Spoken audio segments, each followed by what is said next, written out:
یہ معراج کیوں پیش آیا؟ تو ہر چیز کی کوئی نہ کوئی وجہ ہوتی ہے.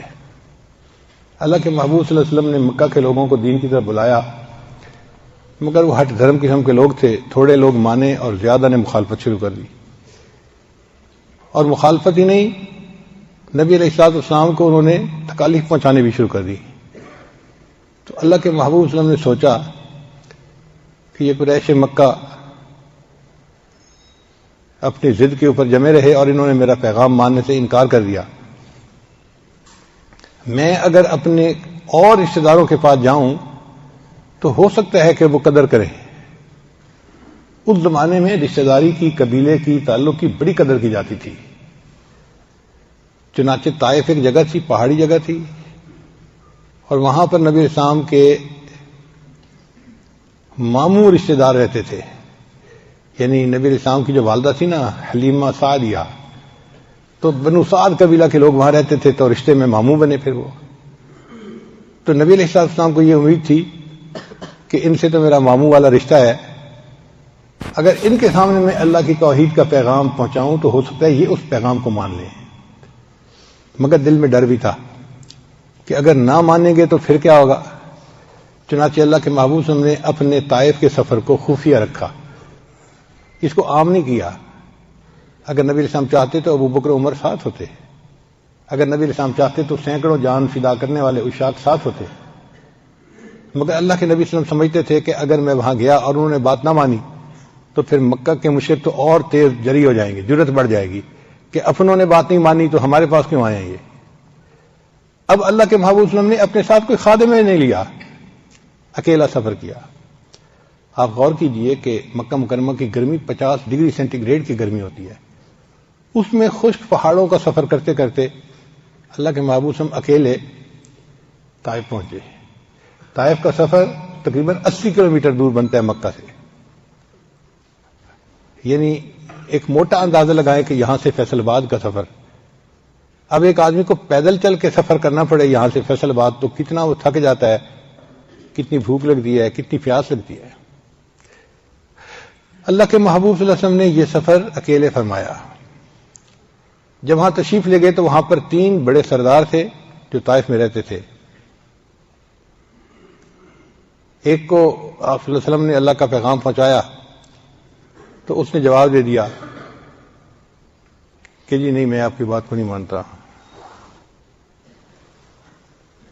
پھر دوسرے کے پاس پیغام پہنچایا، اس نے کہا جی کہ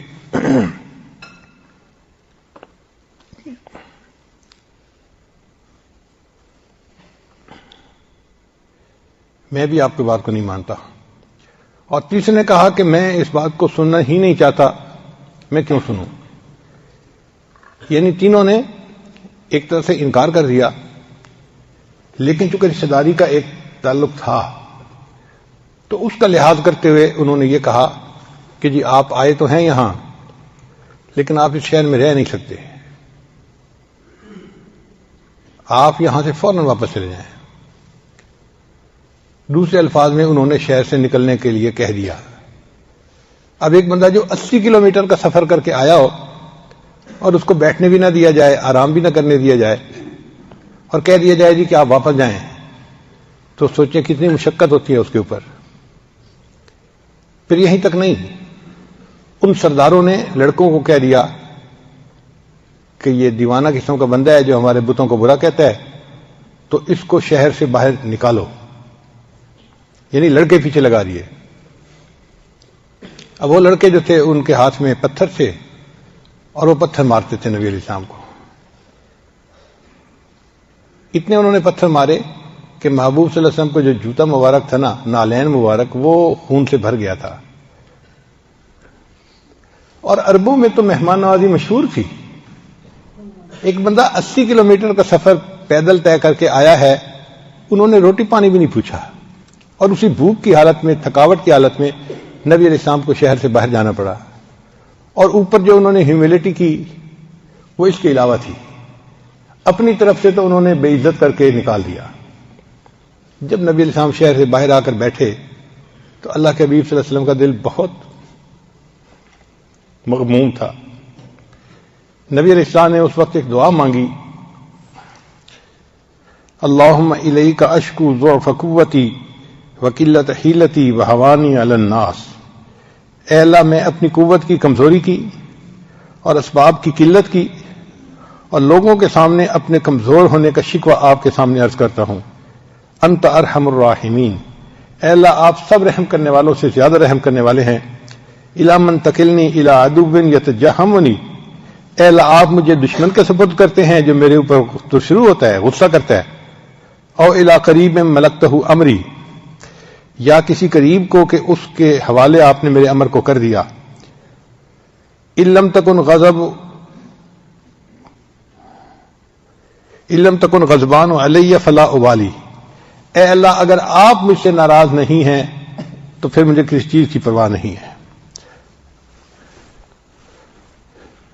ان عافیتوں کا اوسع لی، آپ کی عافیت میرے لیے بہت وسیع ہے، اعوذ بنور وجہک الذی اشرقت لہ الظلمات، اے اللہ میں آپ کے چہرے کے اس نور کے طفیل مانگتا ہوں جس سے کہ دنیا کی ظلمتیں ختم ہو گئیں، وصلح علیہ امر الدنیا والآخرہ، اور دنیا اور آخرت کے سب کام اس سے سنور گئے،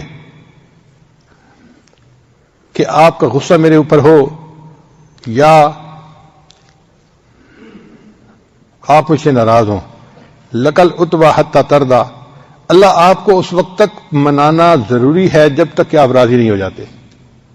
آپ ذرا اندازہ لگائیے اس دعا کے الفاظ کا کہ محبوب صلی اللہ علیہ وسلم نے کتنی عاجزی کے ساتھ اللہ کے سامنے فریاد عرض کی، لا حول ولا قوت الا بک، اللہ آپ کے سوا کوئی قوت نہیں۔ تو آپ صلی اللہ علیہ وسلم ایک جگہ پر بیٹھے، تھکے ہوئے تھے اور بہت مغموم تھے، قریب انگوروں کا ایک باغ تھا، ایک آدمی تھا اس کا نام تھا اداس، وہ وہاں مزدوری کرتا تھا مگر آیا ہوا کسی اور علاقے کا تھا، جیسے اس شہر میں بہت سارے لوگ مزدوری کرنے والے ہوتے ہیں، کوئی فیصل آباد سے آتا ہے، کوئی سندھ سے آتا ہے، کوئی بنو سے آتا ہے، کوئی اور شہروں سے آتا ہے، تو وہ دور سے آیا ہوا تھا۔ اس نے جب دیکھا کہ ایک آدمی ہیں جو آئے ہیں اور تھکے ہوئے ہیں اور بیٹھ گئے ہیں، تو اس کو خیال آیا کہ بھئی میں ان کو کچھ کھانا پینا تو دوں، تو اس نے اپنے باغ کے مالک سے پوچھا، تو مہمان نوازی تو ان کی فطرت میں تھی، وہ اگرچہ باغ کا مالک کافر تھا، شیبہ کا اور ان کا باغ تھا، اس نے اجازت دے دی۔ چنانچہ اداس کچھ انگور لے کے نبی اسلام کی خدمت میں آیا اور اس نے آ کر انگور پیش کیے، پانی دیا، نبی علیہ السلام نے انگور کھائے، پانی پیا تو طبیعت کچھ بحال ہوئی۔ تو نبی علیہ السلام نے اس سے تعارف پوچھا، بھئی تم کہاں سے ہو؟ اس نے کہا جی میں تو نینوا کا رہنے والا ہوں اور وہاں سے یہاں آیا ہوں اپنی مزدوری کے لیے۔ تو نبی علیہ السلام نے فرمایا اچھا آپ یونس علیہ السلام کے علاقے کے رہنے والے ہیں؟ وہ نام سن کر حیران ہو گیا کہ جی آپ ان کو کیسے جانتے ہیں؟ چونکہ یونس علیہ السلام اس علاقے میں پیغمبر گزرے تھے اور ان کے نام کو کوئی باہر کی دنیا کا بندہ جانتا ہی نہیں تھا۔ تو نبی علیہ السلام کی زبان سے یہ لفظ سن کے وہ بڑا حیران ہوا۔ تو نبی صاحب نے فرمایا کہ وہ میرے بھائی تھے، وہ بھی اللہ کے نبی تھے اور میں بھی اللہ کا نبی ہوں، اور اللہ ہی نے مجھے اس کا بارے میں بتایا ہے۔ تو اس کے دل میں نا ایمان کا نور پیدا ہو گیا کہ یہ بندہ جو پیغمبر علیہ السلام کی بات کر رہا ہے یہ بندہ عام بندہ نہیں ہے، یہ واقعی اللہ کا ہے۔ تو بہرحال پھر اس کے بعد دو فرشتے آئے، ان فرشتوں نے نبی علیہ السلام کی خدمت میں عرض کیا کہ اللہ کے حبیب صلی اللہ علیہ وسلم اللہ نے ہمیں بھیجا ہے، میں پہاڑوں کا فرشتہ ہوں اور مجھے یہ اللہ نے کہا ہے کہ آپ سے آ کر پوچھوں کہ اگر آپ اجازت دیں تو میں دو پہاڑوں کو ٹکرا کر یہ پوری جو بستی ہے نا ان کے لوگوں کو ختم کر دیا جائے، نیست و نابود کر دیا جائے۔ یعنی جن لوگوں نے آپ کی اتنی بے اکرامی کی ہے اب آپ اجازت دے دیجئے ہم ان کا نام و نشان مٹا دیتے ہیں۔ دو پہاڑوں کو ٹکرانا فرشتے کے لیے کون سا مشکل تھا؟ نبی صاحب نے اجازت نہیں دی، یہ دعا کی کہ یا اللہ میری قوم کی مغفرت فرما فإنہم لا یعلمون، وہ مجھے جانتے نہیں ہیں، ان کو حقیقت کا احساس نہیں کہ کون ہوں میں اور ان کے پاس اللہ کا پیغام لے کے آیا ہوں۔ چنانچہ نبی علیہ السلام نے ان کو منع کر دیا اور یہ بھی کہہ دیا کہ اگرچہ یہ لوگ ابھی ایمان نہیں لائے، ہو سکتا ہے آنے والے وقت میں ان کی اولادوں میں سے کچھ ایسے ہوں جو ایمان لائیں اور دین پر عمل کرنے والے بن جائیں۔ تو محبوب صلی اللہ علیہ وسلم کی رحمت للعالمین دیکھیے کہ اتنا کچھ ان سے خراب رویہ برداشت فرما لیا اور ان کے لیے عذاب کی اجازت نہیں دی. فرشتے چلے گئے تو نبی اسلام پھر اکیلے تھے اور اس کے بعد تنہائی میں بیٹھے ہوئے دل بہت غمزدہ تھا. تو نبی اسلام نے پھر دعا کی کاش کوئی میرا یار ہوتا جو مجھ سے یاری کرتا, میرا کوئی دلدار ہوتا جو مجھ سے دلداری کرتا, یعنی کوئی میرا قریبی دوست ہوتا کہ میں اپنا غم اس کے ساتھ شیئر کر سکتا. مقصد کہنے کا یہ تھا. جب نبی علیہ السلام نے یہ الفاظ کہے نا تو اللہ تعالیٰ نے فیصلہ فرما لیا, اے میرے محبوب میں آپ کا یار ہوں اور میں آپ کا دلدار ہوں. اب میں آپ کو اپنے پاس بلاؤں گا اور میں آپ کے دل کا غم آپ سے شیئر کروں گا. چنانچہ نبی علیہ السلام طائف سے واپس تشریف لے گئے مکہ مکرمہ, اور اس کے چند دنوں کے بعد نبی علیہ السلام کو یہ سفر معراج پیش آیا. تو گویا من تواضع للہ رفعہ اللہ, جو تواضع اختیار کرتا ہے اللہ اس کو بلندی عطا فرماتا ہے. میرے آقا صلی اللہ علیہ وسلم نے اللہ کے سامنے کتنی تواضع اختیار کی, کیسی پیاری دعا مانگی اور مٹ کے الفاظ کہے. اس کے نتیجے میں اللہ نے آپ صلی اللہ علیہ وسلم کو معراج پر